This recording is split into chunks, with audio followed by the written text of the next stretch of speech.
বিশ্ব ক্রিকেট শঙ্কার মুখে। বিপর্যয় এড়াতে নিউট্রাল হওয়া ছাড়া কি আর উপায় আছে? বাংলাদেশ পাকিস্তান আটকে দিয়েছে পুরো টুর্নামেন্টের সমীকরণ। ক্রিকেটের চেয়ে বড় হয়ে উঠেছে নিরাপত্তা আর ক্ষমতার নিয়ন্ত্রণ।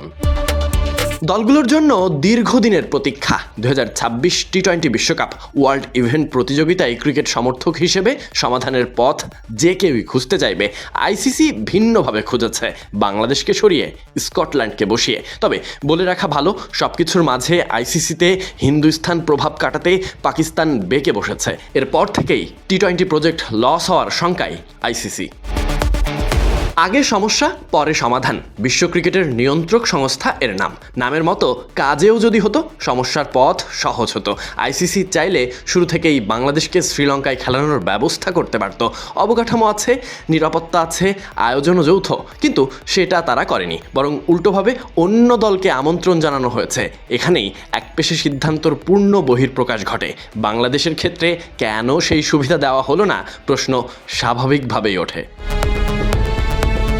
ভিন্নদিকে ভারতের অবস্থানও পরিষ্কার। ভারত চায় বাংলাদেশকে ভারতের মাটিতেই খেলাতে, আর সেই চাপটা তারা সরাসরি দেয়নি, দিয়েছে আইসিসির মাধ্যমে। এই সব কিছুর পর একবার যদি বাংলাদেশ শ্রীলঙ্কায় খেলার অনুমতি পায়, সেটাই দৃষ্টান্ত হয়ে থাকবে। এরপর পাকিস্তান সহ অন্যান্যরাও একই দাবি তুলতে পারবে। সেটাই ভারত ঠেকাতে চাইছে। আরও বড় করে দেখতে হয় মুস্তাফিজ ইস্যুটা। এখানে যা খুবই গুরুত্বপূর্ণ, কারণ কদিন আগে তারা বিক্ষিপ্ত সিদ্ধান্তে মুস্তাফিজকে বাদ দিয়েছে। মুস্তাফিজকে আইপিএল থেকে বাদ দেওয়া হয়েছে নিরাপত্তার শঙ্কা দেখিয়ে। অর্থাৎ একজন ক্রিকেটারের ক্ষেত্রে নিরাপত্তার শঙ্কা দেখিয়ে সিদ্ধান্ত নেওয়া হলো একরকম, কিন্তু পুরো জাতীয় দল, দর্শক আর সংবাদকর্মীদের ক্ষেত্রে সেই নিরাপত্তা ঝুঁকি অস্বীকার করা হলো ভারতের পক্ষ থেকে। এই দ্বৈত মানদণ্ডই বাংলাদেশের আপত্তির মূল জায়গা।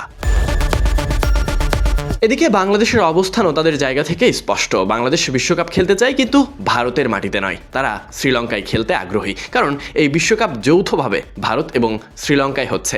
এটা নতুন কোনো দাবি নয়, বরং টুর্নামেন্টে কাঠামোর মধ্যেই থাকা একটি বিকল্প ভাবনা। এখানেই পাকিস্তানের সমর্থন আসে, আর আধিপত্যবাদের বিরুদ্ধে শুরু হয় এক লড়াই। পাকিস্তান বাংলাদেশের পাশে দাঁড়াচ্ছে। বাইরে থেকে দেখলে মনে হতে পারে তারা নিজেদের জন্য খেলছে, কিন্তু বাস্তবে তারা বাংলাদেশ ইস্যুটাকে ব্যবহার করে আইসিসিতে ভারতের প্রভাব কাটানোর চিন্তা করছে।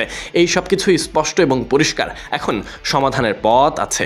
মুস্তাফিজকে যদি আইপিএলে ফিরিয়ে নেওয়া হয়, তবে সমস্যার সমাধান খুব সহজে হবে। তাতে নিরাপত্তার প্রশ্নে ভারতের অবস্থান দুর্বল হবে, আর বাংলাদেশের আপত্তির জায়গাটাও নরম হবে। কিন্তু সেটা যদি সম্ভব না হয়, তাহলে বিকল্প একটাই খোলা থাকে: বাংলাদেশকে শ্রীলঙ্কায় খেলতে দেওয়া।